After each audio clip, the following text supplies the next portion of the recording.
What's up, alphas? How you guys doing? It's a beautiful sunny day. You know, spring equinox already hit, so that makes me happy. I love the warmth. I love the sunshine, and I even did a self-towner just to pretend like I'm somewhere.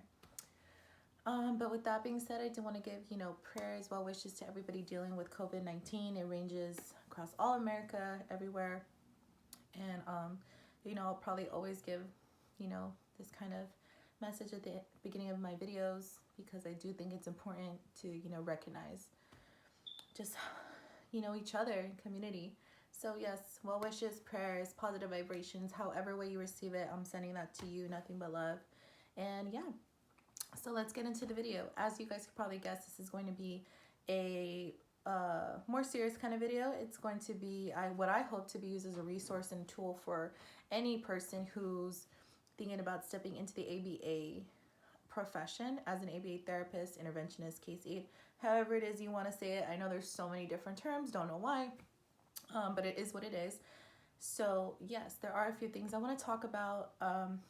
Disclaimer, I am not a clinician who is licensed. I have never been a supervisor. I have only been what my company have called is an ABA therapist. You know, the person who provides services in the homes. I know that some people do that in the home, some people do that at school as a case aide, so I get why it's called an aide at school. But because there is a difference, and we will get to that. But I have been an ABA therapist. I had been an ABA therapist for nearly 5 years, doing in-home services for multiple clients, from ages 2 to 14, turning 15. Yes, so that is my experience, and I primarily worked with low-income families of the various cultures. So I feel like I have a little bit. I feel like I do have some insight and some value to bring to the YouTube community on this specific topic. So now that I provide that disclaimer, I do want to get into the purpose of this video, tips and tricks and things to look out for if you are thinking about being an ABA therapist or are already an ABA therapist but think you could benefit from this video. So let's get into it. The first one is being the right candidate. This is specifically, it's not even specifically for people who are thinking of joining. If you're already there, this could be a wake-up call for you too. But this is such in the nature of what it is, ABA therapy stands for Applied Behavior Analysis. So to be able to do this sort of therapy, do this sort of job, you need to, and I cannot stress it enough, you need to be a people person. And on top of that, I would even argue that you need to be somebody who constantly likes to be better at whatever it is. Doesn't have to be a specific job, but you have to be that type of person. Here's why. This job is so client focused. You have either one, I remember when I had 5 clients at once, at different times. It's emotionally, it can be emotionally, and it will be emotionally exhausting because what works from one child, that very energetic and oh my God, how are you, cannot be the recipe you want to take into maybe the 14-year-old who needs you to tone down your voice and talk a little bit deeper and stuff like that. It's very, you need to flip the switch as soon as you get to each client because every client is different. It does not matter if their diagnosis is exactly the same. Every child is different, and you will learn that soon. So you need to be people both, you need to love people. And I say people because as much as it is that you're providing services to the client, you will be that mouthpiece, that facilitator between what you're doing in the home to your higher ups, the clinicians and your supervisor, and what's going on with their plan. You're the person that the parents see every day, who they get to see the skills applied to their child, so they are very invested in that.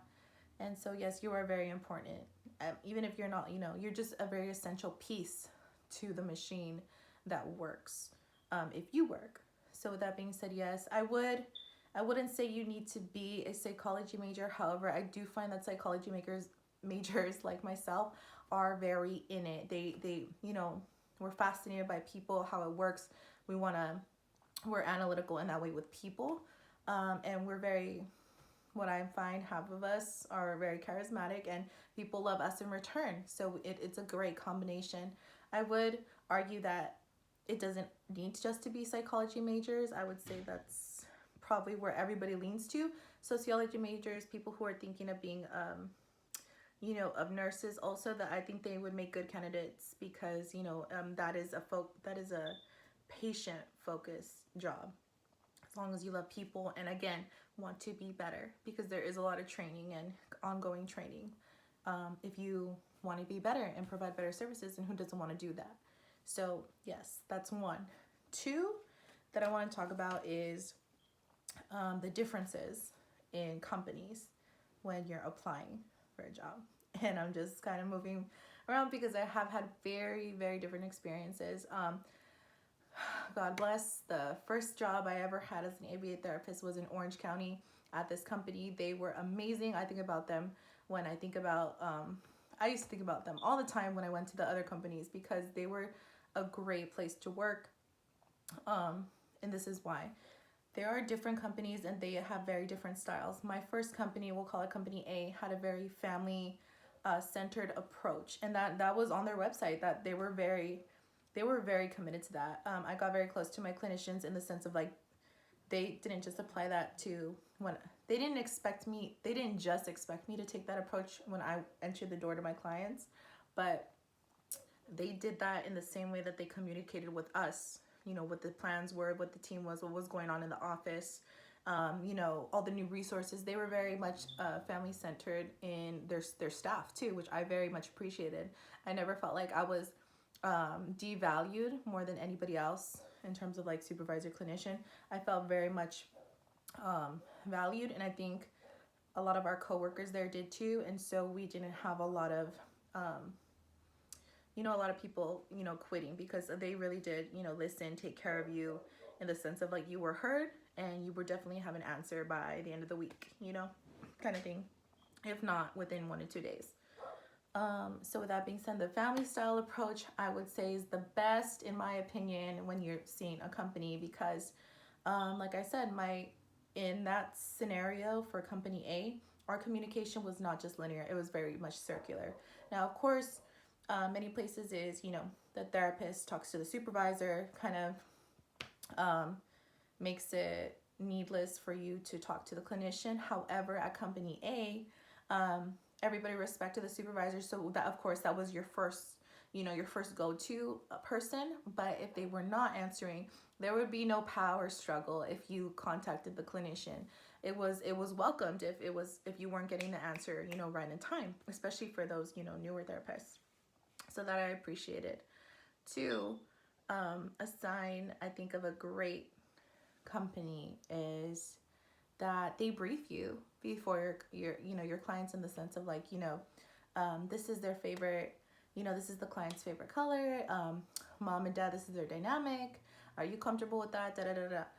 In that sense, it's not necessary. I don't think all companies do it, but I found that very helpful and very appreciated, because I could also gauge the parents and like how I could talk to them, how much I could talk to them at what, at the beginning, should I ease into, talking to them, da da da. So that's what I liked. Now we'll call this Company B, which I'm pretty sure a lot of companies are like this now because there's so many, or like the chain ones probably. But Company B was very much linear communication, and that's very typical. It was just not my preference, because at this specific company that I'm thinking about, their lines of communication were not the best. And it was very much a power struggle between, supervisor and ABA therapist. And maybe that was just, my feeling, because once I got there, I had already had so much experience. So they wanted to, it could have just been my feeling as well, but I think a lot of people know what I'm talking about, is that there was no power struggle if I wanted to talk to the clinician in Company A versus in Company B. It was always with my supervisors like, no, you talk to me. You don't need to talk to her, because, maybe they would get in trouble, whatever it was. And again, they're just very different styles. I worked well with both styles because I just always want to do better. And that's why I say that comes in handy, because you need to want to do great, to make it work, you know, with and be adaptable in any kind of environment. I mean, that's just the nature of the job. I think that's just the nature of life. But in my preference, if I was to say you were starting out, I would really urge you to go to a family, a company like Company A that has a family-centered approach. I also felt like the Company A made a lot more time for parents to be heard, you know, because they really cared. So that was just my experience. So that would just be, you know, number two.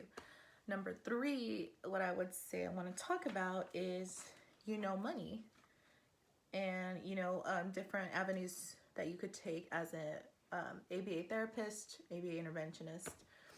And so, yeah, let's get into that. We'll talk about first, you know, the pay scale. Usually pay scale, I believe, in Los Angeles County ranges from like 14 to 20. I've seen it as high as $25 an hour, to be honest. And I made close to that 25 when I was last working about 10 months ago. So it is very much possible. But again, I had about, at that time when I got hired, I had about 3.5 years experience, and I had a lot of clients at that time. You know, from like, I had like a caseload of fluctuating from 3 to 5 at the time when I got hired with like, you know, company B and C and everything like that. So it's definitely possible to get that. I wouldn't, for me, I mean, a job is a job. It depends on your situation, but anyone who's paying you $13 an hour, that's too low in my opinion. This job, I don't think a lot of people respect this job. This profession is very difficult. It's very taxing. You are caring for somebody's child in a very different way. It's not like babysitting at all. You have programs that you need that and goals that that client needs to meet. And, you know, you're also dealing with behaviors that you have to try to minimize and, you know, help them self-regulate. It's very in-depth. It's nothing like babysitting. I can't understand people who compare it to that. They truly do not understand. They need to educate themselves on that. But with that being said, yeah, $13 is too low in my opinion. $14 is still too low in my opinion, because even if you're starting off, it depends on the client you're gonna get. You will be constantly working that brain and constantly with family and constantly, you know, it is a true serious profession. So please, you know, companies out there, do not, you know, insult these people who care and are applying to be an ABA therapist, because what I would argue, companies out there, you want those people that care. You really do. They're going to be the ones who are calling you, you know, and making those detailed notes and catching every little thing like I was. You want those people. So please make it worth their while. It is a serious job. And I know that they know that. So that was just a side note for them. But in terms of anybody who's, you know, an ABA therapist now, ABA interventionist now, I would argue that if you've already had some maybe 6 months experience, you feel kind of comfortable, like, okay, I could see myself doing this for a couple years or maybe life, then I would try to bring up to your supervisor first that you want to go for your RBT, which stands for Registered Behavior Technician. And what that is that it's just a formalized way of saying, you know all the foundations, you know the steps, you know the protocols, you know the policies for like mandated reporting and all that stuff, to well, enough that you know that you, and then there's a test that your supervisor, that the clinician fills out, that you've, you know, done all of these requirements. So they, in a sense, kind of are responsible for you on your certificate as well. This gives you grounds to argue for more pay. Not everybody has their RBT. I don't know if you guys have noticed when you guys have been like, you know, just want to like make sure it's fine. Sorry. If you guys have been, you know, trying to find jobs out there that it says, you know, RBT sign on extra $500 to $750. That is real. And there's a reason for that. You do have a little bit more comprehensive knowledge in ABA than somebody who doesn't have their RBT. Most of the time, when I got my RBT, I had it for about a year.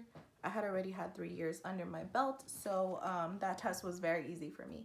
But, you know, somebody who's only has 6 months and you do pass that, you can have a lot more money, you know, sooner, and who doesn't want that? You could argue for more pay then. So yeah, that's like the biggest thing I would say in the difference between RBT and somebody who has their RBT and, you know, doesn't, is that knowledge, and it's also that pay. So I would invest some time in that. There's modules and stuff like that. You can look that up.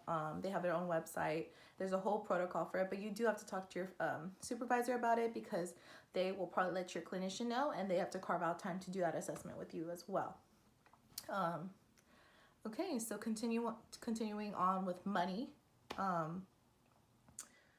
I would say that the second biggest thing, that comes to mind is negotiating.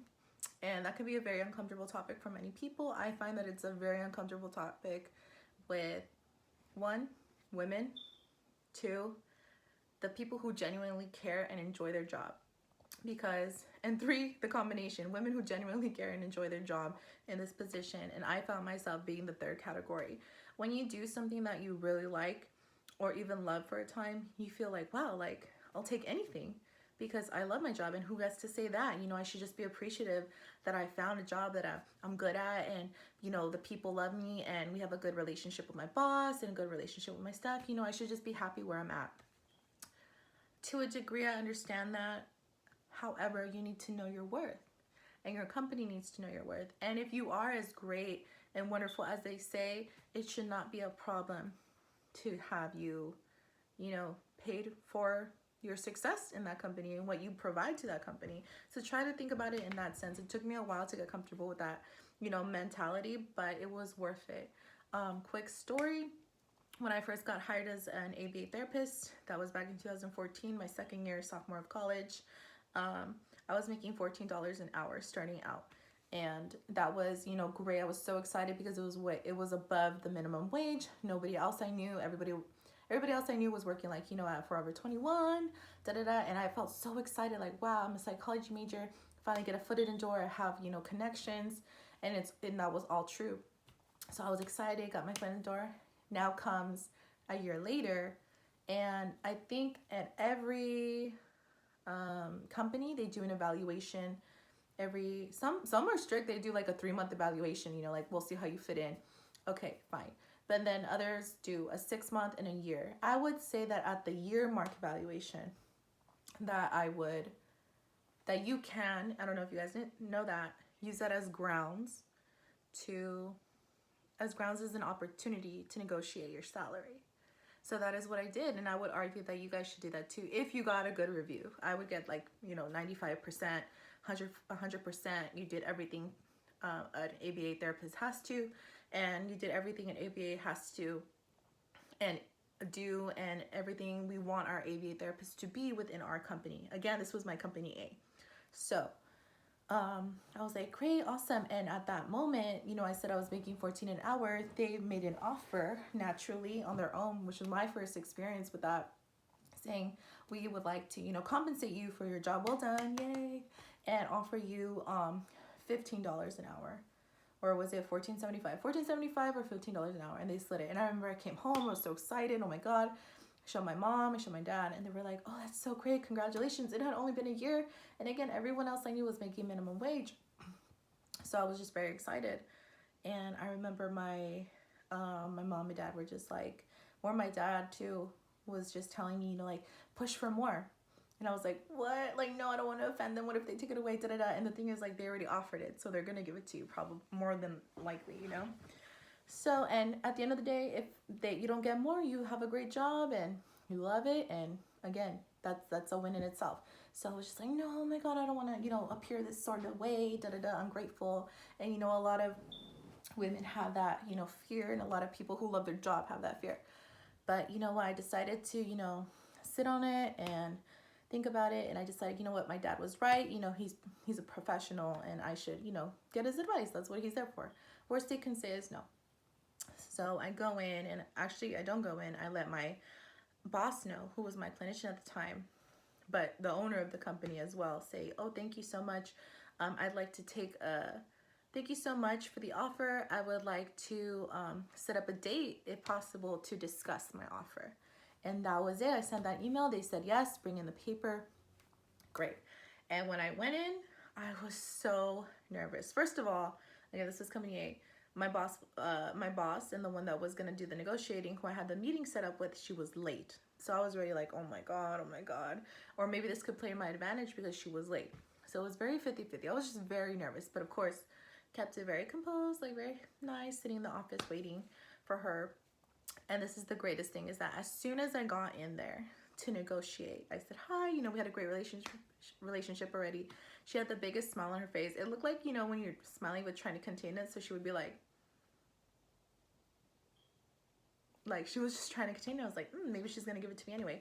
And so again, I had like my points out, had like a little note card just with me, just so I could, reflect. I said, just so I can keep my timing and not waste your time. I just wanted to get these points across and, have us have an open dialogue about it. And again, she's trying to hide that smile. So I'm like, okay, get through it. And she was like, you know what? Yeah, yep, you're right. And pretty much, I sold myself in the sense of like, I not only do my job, but I go beyond my job. And here is how. Here are perfect examples, because they communicate with the families that you serve also. So she knew exactly what I was talking about. I had parents that could attest to that because, of course, parents are there with your clients. They see the work that you do. They see your interaction, your enthusiasm. They see everything. So I was proud to say that at the end of that experience, she literally told me, Amanda, you're right. You're great. You're great with this company. You're great with the kids that you serve. The families love you. You do go beyond in the ways that you mentioned. And this is what got me. And she said, I knew that as soon as you asked me to have this talk, that I was going to give you a raise. And I had asked, I think at the time, remember I was making $14. I had asked for $16.50, and she gave me $16. So I was making $16 an hour in 2015. And she had told me, this is the part that gets me so happy when I think about it. She said, I was going to give it to you anyway, as soon as you asked me, to have a talk. As soon as you wrote that $16.50, I knew I was going to give you close to that. And so we signed the paperwork, and as soon as I was walking out, she told me, it's really great, with a big smile on my face, like mine right now. She told me with a big smile, like, I'm really glad to see young women like you ask for what you deserve and feel comfortable in talking about money and in this space. She's like, I feel really proud of that. And of course, I was only about 19 at the time, so she probably saw me like, wow, this young woman, trying to get what she wants, ambition. I'm sure she saw herself in me, probably. And that just felt so great. It was a little moment of, women helping women. And that's what I want to do with my channel, if especially, I know there's a lot of women in this field, so I just want to make that point, like, it can be possible. And it is possible. And if you're in a higher position, to help women. So that's my word on the money talk is, know your worth. And like I said, that does not mean that you do everything in your job description, because that's why they hired you. But know that if you do go beyond your job description, and the company benefits from that, your clients, your families benefit from that, definitely have that as grounds to talk about a raise. So, yep, that is my piece on money. 5 would probably be to everybody as an ABA therapist. And again, this is all for everybody who's working in home. I can't really speak to, okay, so this will be 5. In-home service to public school service, very different. I can't really speak to public service like at school, being a case aide, because I've never done it. I've always done the in-home services, and that I have had people go from in-home services to public, and they would, from what I hear, again, not my experience, is that public is a little bit less strenuous, because you kind of are taking care of a one-on-one or one-on-two group, whatever they assign to you. At recess, you make sure it's a lot more like socializing and handling behaviors, whereas in home is like you're watching for behaviors. You have a lot more goals to hit. You have a lot more tools, like the toys that they like, the reinforcements. You have the family there. You can see the dynamic. You see what's going on at home as well that transfers to school, or from as soon as they get home from school, what transfers to the home. So I do that's my experience a little. From what I hear, it's a little bit it's a lot more in depth for in home services. So that's really what I could speak on. On top of that, when I just want to say to anybody, like I was saying before, if you are going to be doing ABA therapy as an ABA therapist, ABA interventionist, or even those at the public, of schools, case aides, you need to love people. And what you need to do is be aware and take initiative. Taking initiative in all of my life, but especially in that position, will get you so much farther. You will have the greatest time seeing the clients, reach their potential. You'll have the greatest time learning about yourself and how much patience you have and how analytical you can be and of service you can be. So I would always say take initiative. Like if you need to go by to I used to go to the 99-cent store and get like a lot of little, goodie reinforcers. Because like my company wouldn't provide that, but I wanted to have a great session. Now I know not everybody can do that, but again, do what you can. And again, that goes back to being a people person and loving what you do, loving people, and always wanting to do better.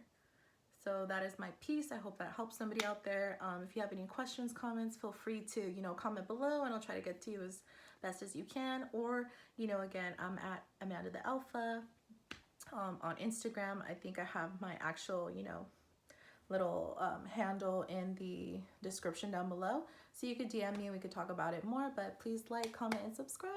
Thank you so much. Hope you guys enjoy this video. Bye bye.